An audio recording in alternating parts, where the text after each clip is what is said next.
जय हिंद दोस्तों। आज बात करेंगे कि सी डी एस वन 2026 के अटेम्प्ट को हम कैसे सक्सेसफुल बना सकते हैं और कैसे इस एग्ज़ाम को हम अपने फर्स्ट अटेम्प्ट में, या फिर अगर आप स्ट्रगलिंग हो तो आप क्या ऐसी गलतियां कर रहे हो जिसको आप ठीक करके इसको अपने अगले अटेम्प्ट में बहुत ही आराम से क्लियर कर सकते हो।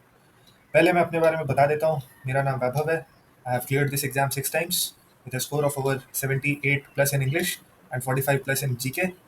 I have done my MBA in finance from Symbiosis, and I think I'm qualified enough to talk on this topic and guide you people and to make your life a little easier, a little smoother. तो हम start करते हैं। सबसे पहले बात करेंगे कि मेरे हिसाब से जो सबसे बड़ा गलती कोई एक एस्पिरेंट करता है वो ये करता है कि वो ईगो में आके जीके पे बहुत ज़्यादा फोकस करता है और बाकी सब्जेक्ट्स को इग्नोर कर देता है। ठीक है, मेरे हिसाब से मेरा ये लॉजिक कहता है कि चाहे इंग्लिश हो, चाहे जीके हो, चाहे मैथ्स हो, अगर मेरे को एक सवाल के सेम नंबर, सेम मार्क्स मिल रहे हैं, तो मैं क्यों अपना जो जो दिमाग है वो टफ चीज़ों पे लगाऊं rather than trying to maximise my marks in something which I am good at. ठीक है, तो अगर मेरे को इंग्लिश ईजी लगता है तो मैं क्यों ना एक्स्ट्रा एफर्ट इंग्लिश में डाल के अपने मार्क्स को इंग्लिश में मैक्सिमाइज कर लूँ rather than trying to maximise my marks at GK. क्योंकि जीके में आप कितना भी पढ़ लो, ठीक है, कितना भी पढ़ लो, everything under the sky is your syllabus. तो आप कितना भी पढ़ लो, आप अगर 40 पे हो तो अगर आप अगले 6 महीने बहुत मेहनत करोगे तो शायद आप 43, 44, 45 चले जाओगे। ठीक है, बट आप अगर इंग्लिश में 65 पे हो और आपने ठीक ठाक मेहनत किया 6 महीने, तो शायद आप 75 चले जाओ। 15 मार्क्स का आपको जंप मिल सकता है। ठीक है, तो हमेशा, मतलब मैं ये नहीं कह रहा कि आप इंग्लिश पे फोकस करो, आपको अपने स्ट्रेंथ के हिसाब से जो भी आपका स्ट्रेंथ है उसको देखना है और उस एरिया में मैक्सिमाइज करो, प्लस जहाँ पे वीक हो उसको इम्प्रूव करो। ठीक है, उसको एट पार लेके आओ बाकी लोगों से। ठीक है, दूसरा स्ट्रैटेजी ये है कि आपको हमेशा इस एग्जाम में, since this is called competitive exam, तो कॉम्पिटिटिव एग्जाम में you have to be better than your competitors. ठीक है, आपको स्कूल की तरह 95%, 100% टारगेट नहीं करना है। You have to just be a little better than your competitors. ठीक है, तो उसके लिए आपका वर्क एथिक्स या आपका स्ट्रैटेजी दूसरे लोगों से थोड़ा बेटर होना चाहिए, ताकि आप उस 6,000 7,000 जितने भी लोग होते हैं उस ब्रैकेट में आ सकें। ठीक है, तो पहला स्ट्रैटेजी है इंग्लिश पे बहुत फोकस करो। इंग्लिश के बारे में मैं बात करूंगा वीडियो के एंड में। पहले शुरू करते हैं जीके के साथ। तो जीके में आपको क्या करना है? ठीक है, जीके में पहले तो आपको साइंस पढ़ना है। ठीक है, साइंस के लिए आप 9th और 10th की एनसीईआरटी को चाट जाओ। बहुत ही सिंपल तरीका होता है, एनसीईआरटी को रीड करो, उसके नोट्स बनाओ, और उसके जब जब आपने नोट्स बना लिए उसके बाद previous year question chapter wise और सब्जेक्ट वाइज लगाओ। और जो प्रीवियस ईयर क्वेश्चन आपसे हो रहे हो तो बहुत अच्छी बात है, जो नहीं हो रहे उसको अपने नोट्स में ऐड ऑन कर लो, ताकि आपको बाद में फ्यूचर में पीवाईक्यूज वापस में लगाना पड़े। उस पीवाईक्यूज का आप नोट्स बना लो अपने कॉपी में ही। ठीक है, ताकि वो जो नोट्स है आपका, जो कॉम्प्रिहेंसिव नोट्स है, वो इतना कॉम्प्रिहेंसिव हो जाए कि उसमें पीवाईक्यूज भी इंक्लूडेड है, उसमें आपके चैप्टर के भी नोट्स इंक्लूडेड है। तो आप जब एंड में रिवीजन करोगे तो आप बस उस नोट्स को रिवाइज करो, आप जाओ एग्जाम में and you are good to go. मतलब आपको बहुत अच्छा मार्क्स आप स्कोर कर पाओगे इस स्ट्रैटेजी के साथ। ठीक है, तो साइंस में अगर आप इन दोनों बुक को कर लेते हो तो मेरे हिसाब से आप 30 में 25 प्लस क्वेश्चन बहुत आराम से कर लोगे, क्योंकि एनसीईआरटी से बिल्कुल छप के सवाल आता है पेपर में। ठीक है, साइंस कंप्लीट करने के बाद आपको करना है करंट अफेयर्स और पॉलिटी। ठीक है, करंट अफेयर्स के लिए मेरा चैनल है पार्ट 2 ओटीए प्रीमियम, इसको आप ज्वाइन कर सकते हो। यहाँ पे मैं पीआईबी के सारे अपडेट्स प्लस 3 न्यूज़पेपर के आर्टिकल्स, जिसको कि मैं बहुत सिंपल लैंग्वेज में सिंप्लीफाई करके डिकोड करके अपने उस पर चैनल पे अपलोड करता हूँ। और उसके अलावा जितने बाकी सोर्सेज हैं न्यूज़पेपर के जिससे करंट अफेयर्स आ सकते हैं, ठीक है, उन सबको मैं कट करके डेली बेसिस पे डालता हूँ और मंथ के एंड में मैं मैगजीन बना के भी अपने चैनल पे अपलोड कर देता हूँ। ठीक है, प्लस अगर आप इसको ज्वाइन करते हो तो आपको मैं फ्री मेंटरशिप भी दूंगा एग्जाम आने तक। ठीक है, और ये आप इसको एक्सपीरियंस करना है तो आप इसको फ्री में 7 दिन एक्सपीरियंस कर सकते हो। If you feel it is good enough for you and it is making your life easier, you can pay 349 350 rupees and join this programme until your exam. ठीक है, ये करंट अफेयर्स के लिए आप कर सकते हो।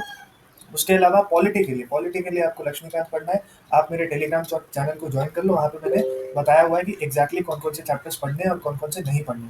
ठीक है, क्योंकि सीडीएस के लिए पूरा लक्ष्मीकांत करने की जरूरत नहीं है। ठीक है, you have to only read the selected chapters from M Laxmikanth. तो वो सारे चैप्टर्स का लिस्ट मैंने अपने टेलीग्राम चैनल पे डाल दिया है, उसको ज्वाइन कर लेना जरूर से। ठीक है, उसके अलावा ज्योग्राफी के लिए इंडियन ज्योग्राफी आप जिस्ट ऑफ एनसीईआरटी भाई महेश कुमार बनवाल सर का बहुत ही बढ़िया किताब है, इससे आप पढ़ सकते हो। इससे मैंने पढ़ा था और मेरे को लगता है मेरे ज्योग्राफी में एक भी सवाल गलत नहीं हुए थे, मोस्टली मैंने सब सही कर दिया था ज्योग्राफी में। तो ज्योग्राफी, पॉलिटी और साइंस आपका शॉर्ट है। अगर आप इन तीनों बुक को चाट जाते हो, इनका एक बार नोट्स बनाते हो और फिर जितने पीवाईक्यूज हैं, और पीवाईक्यूज आपको सीडीएस, एनडीए, सीएपीएफ और सीएसई चारों के लगाने हैं। एक एक एग्जाम के नहीं लगाने, क्योंकि एक एग्जाम का पीवाईक्यू दूसरे एग्जाम में घूम फिर के आता रहता है। ठीक है, लिमिटेड सेट ऑफ पीवाईक्यूज और क्वेश्चंस हैं जिसके ऊपर एग्जामिनर बार बार ट्विस्ट करके थोड़ा नए क्वेश्चंस बनाता रहता है। तो अगर आप 20-25 साल के, 20 साल के एटलीस्ट सारे, या 10 साल के एटलीस्ट सारे पीवाईक्यूज लगा लेते हो सीडीएस, सीएपीएफ, एनडीए और सीडीएस के, तो आपका सवाल ही नहीं उठता कि कुछ मिस हो जाए। ठीक है, करंट अफेयर्स के लिए आप ये कर सकते हो। उसके बाद हाँ, उसके बाद हिस्ट्री। तो हिस्ट्री की अगर बात करें तो आप 11th और 12th का जो हिस्ट्री का जो थीम्स का बुक है, थीम 1 2 3, उन तीनों को चाट जाओ, वहाँ से सवाल बिल्कुल छप के आते हैं, पहली चीज़। दूसरी चीज़ कि आप कर लो हिस्ट्री के लिए आप स्पेक्ट्रम पकड़ सकते हो, उसमें भी सिलेक्टेड चैप्टर्स हैं जिसका लिस्ट मैंने अपने टेलीग्राम चैनल पे डाला है, जिसको मैं डिस्क्रिप्शन में डाल रहा हूँ चैनल का लिंक। वहाँ से आप देख लेना कि कौन कौन से चैप्टर्स करने हैं, स्पेशली 1858 के बाद जो भी इवेंट्स हुए हैं मॉडर्न हिस्ट्री में, उन सबको कवर करना बहुत ज़रूरी है। ठीक है, उन पे ही 60% क्वेश्चन उन पे ही बेस्ड आते हैं। ठीक है, तो उसके आगे बिल्कुल रटा हुआ होना चाहिए बिल्कुल। और अगर आपको चाहिए तो मैंने एग्जाम ओरिएंटेड रेडीमेड नोट्स पूरा अपने चैनल पे फ्री में अपलोड किया हुआ है। ठीक है, बट वो उनके लिए है जिन्होंने ऑलरेडी एक बार पढ़ लिया है या फिर जो एग्जाम ओरिएंटेड तैयारी करना चाहते हैं और उनको एक्चुअली हिस्ट्री का स्टोरी पता है, वो बस एग्जाम ओरिएंटेड फैक्ट्स और उनको एग्जाम ओरिएंटेड नोट। तो मैंने मॉडर्न हिस्ट्री का PYQ notes which includes PYQs of all exams CDS CAPF NDA UPSC, उसका एक 26 पेज का पीवाईक्यू नोट्स बनाया है। और उसमें जितने 26 पेज में जितने पॉइंटर्स हैं वो सारे पॉइंटर्स कभी ना कभी किसी एग्जाम में पूछे जा चुके हैं। तो वो एक ऐसा नोट्स है जिसको आप अगर लगा लोगे 100%, 100 तो नहीं क्लेम करूंगा, 90% 90% आपका क्वेश्चन सही होगा एग्जाम में, ये मेरी गारंटी है। ठीक है, दूसरा यार एक मैंने किताब लिखा है the black book of GS mnemonics, अगर आप इसको खरीदते हो, which is costing around 199 as of now. ठीक है, इसमें इसमें सारे हिस्ट्री ज्योग्राफी पॉलिटी साइंस सारे के निमोनिक्स दिए हुए हैं हर टॉपिक के। ठीक है, हर टॉपिक नहीं बट जितने टॉपिक्स पे निमोनिक बन सकता था उनके ऊपर निमोनिक्स दिए हुए हैं। जैसे फॉर एग्जांपल यहाँ पे देखो रा वा पा का, ठीक है, ये प्लेस का निमोनिक है और किंग के लिए ए के है। ठीक है, तो यहाँ से ये प्लेस हो गया, ये किंग के लिए ट्रिक ट्रिक हो गया, प्लस यूपीएससी के इनसाइट्स एक्स्ट्रा एड ऑन्स यहाँ पे दिए हुए हैं। और इसके बेसिस पे आप देखो सवाल जो सीडीएस 2014 में आया हुआ है, 13 में आया हुआ है। ठीक है, तो इनके बेसिस पे सवाल आते हैं। और अभी मैं इस बुक को अपग्रेड कर रहा हूँ, इस बुक में ही मैं सारे पीवाईक्यू भी डालने वाला हूँ, सीएससी सीडीएस एनडीए और सीएपीएफ के जो टॉपिक वाइज पहले निमोनिक लिखा होगा, उसके नीचे जितने पीवाईक्यूज उस चैप्टर से या उस टॉपिक से रिलेटेड है वो दिया रहेगा। फिर ये बहुत ही डेडली और बहुत ही कॉम्प्रिहेंसिव एक ई बुक बन जाएगा और फिर इसका प्राइस इंक्रीज होने वाला है। तो अभी जितने लोगों ने ऑलरेडी ले लिया है उनको मैं फ्री में अपग्रेड दे रहा हूँ, तो अगर आपको चाहिए तो आप अभी ले लो और उसके बाद आपको फ्री में अपग्रेड मिल जाएगा जब पीवाईक्यू नोट्स उसमें इंक्लूड हो जाएंगे तो। ठीक है, ये देखिए आपके सामने है सवाल, the fourth Buddhist council was held in Kashmir under the leadership of, तो मेरे को पता है ए के कश्मीर लास्ट वाला है, तो के से होगा, तो कुणाल ने कभी कुछ किया नहीं था, तो कनिष्का ही होगा इसका आंसर। ठीक है, वैसे ये सवाल है, ये भी आप लगा सकते हो बहुत आराम से। नेक्स्ट, फिर देखो एशियान का यहाँ पे दिया हुआ है, एशियान का ट्रिक है two TV clip of MBBS, Thailand Timor Leste Vietnam Cambodia, L से लाओस, आई से इंडोनेशिया, पी से फिलीपींस। ठीक है, और आप यहाँ पे सवाल देख सकते हो सीएपीएफ में आया हुआ है, which of these countries is a group of, which of these group of countries is a part of Asian block. ठीक है, तो अगर आपको ये सारे ट्रिक्स पता होंगे प्लस अगर इनके नीचे आप पीवाईक्यूज सारे कवर कर लो तो बहुत ही आराम से आपका जो पेपर है इसको कंबाइन करो आप अपने स्टैटिक बुक के साथ, अपने जो ऑलरेडी जो बुक्स हैं उसके साथ और प्लस एनसीईआरटीज के साथ, and you will be invincible मेरे हिसाब से। ठीक है, तो ये एक स्ट्रैटेजी होना चाहिए।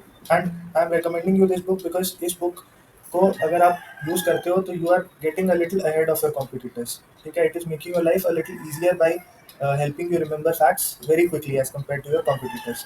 तो कॉम्पिटिटिव एग्जाम का फंडा ही यही है कि आप कैसे दूसरों से थोड़ा बेटर कर सकते हो। तो बाई रीडिंग और by mugging up this book you will get a little ahead of your competitors, and that is the whole point behind making this, behind writing this book। ठीक है, तो आप इसको खरीद सकते हो, मेरे टेलीग्राम चैनल पे मेरे को डीएम करके आप पूछ सकते हो इसके बारे में। ठीक है, इसके अलावा हिस्ट्री हो गया, पॉलिटी हो गया, ज्योग्राफी हो गया, हिस्ट्री हो गया, और हिस्ट्री में आपको मॉडर्न पे ही फोकस करना है ज़्यादा। ठीक है, और इकोनॉमी आप छोड़ सकते हो आप चाहो तो, बट अगर आपको करना है तो आप एनसीईआरटी में जो ये वाला पार्ट है ना, क्या बोलते हैं, एनसीईआरटी में माइक्रो इकोनॉमी नहीं करना है, मैक्रो इकोनॉमी करना है सिर्फ। ठीक है, तो वहाँ से आपके 3-4 सवाल बन जाएंगे बहुत आराम से और बहुत ही आराम से आप क्लियर कर लोगे। और इंग्लिश के लिए, हाँ इंग्लिश के लिए मैं ये कहना चाहता हूँ कि इंग्लिश के लिए देखो ग्रामर के रूल्स बहुत इंपॉर्टेंट हैं, तो ग्रामर के रूल्स आपके बिल्कुल टिप पे होना चाहिए, बिल्कुल ही टिप पे होना चाहिए। ठीक है, तो ग्रामर के रूल्स अगर आप कवर कर लेते हो, इसको बिल्कुल लाइटली मत लेना, कवर कर लेते हो आपके 40 से 45 मार्क्स कहीं नहीं जा रहे। उसके अलावा जो सेक्शंस हैं जैसे सेंटेंस रीअरेंजमेंट S1 S2 वाले, पैसेज हो गया, ये सब प्रैक्टिस बेस्ड क्वेश्चंस है, तो इसके लिए 15 से 20 मिनट डेली निकालो, 2 सवाल बस, ज़्यादा नहीं, 2 सवाल डेली सॉल्व करो। ठीक है, यहाँ से भी आपका 20 से 30 मार्क्स कहीं नहीं जा रहा है एंड 100% आप आराम से 70-75 हिट करोगे। ग्रामर के रूल्स के लिए अगेन मेरा एक रिकॉर्डेड कोर्स है और लाइव भी आप ले सकते हो। रिकॉर्डिंग आपको चाहिए तो 600 साढ़े 600 रुपये में 600 रुपये में मैं दे दूँगा। उसमें ऑलरेडी 3 चैप्टर्स कवर हो चुके हैं और वो भी ऑन गोइंग कोर्स है, तो आप लेना चाहते हो तो आप ले सकते हो इंग्लिश का बैच मेरे को टेलीग्राम पे डीएम करके। और उसमें मैं सारे ग्रामर के रूल्स कवर करा रहा हूँ और सारे पीवाईक्यूज़ करा रहा हूँ, प्लस मैं आपको मेंटरशिप भी दूँगा एग्ज़ाम तक, ठीक है? तो ये सारी चीज़ें आपको उस बैच में मिलेंगी, ठीक है? तो अब दूसरी बात, आप टेलीग्राम चैनल को जॉइन कर लो और चैनल, आपको कोई भी डाउट हो, कुछ भी तकलीफ हो, आप मेरे को डीएम करके पर्सनली भी पूछ सकते हो। Thank you so much.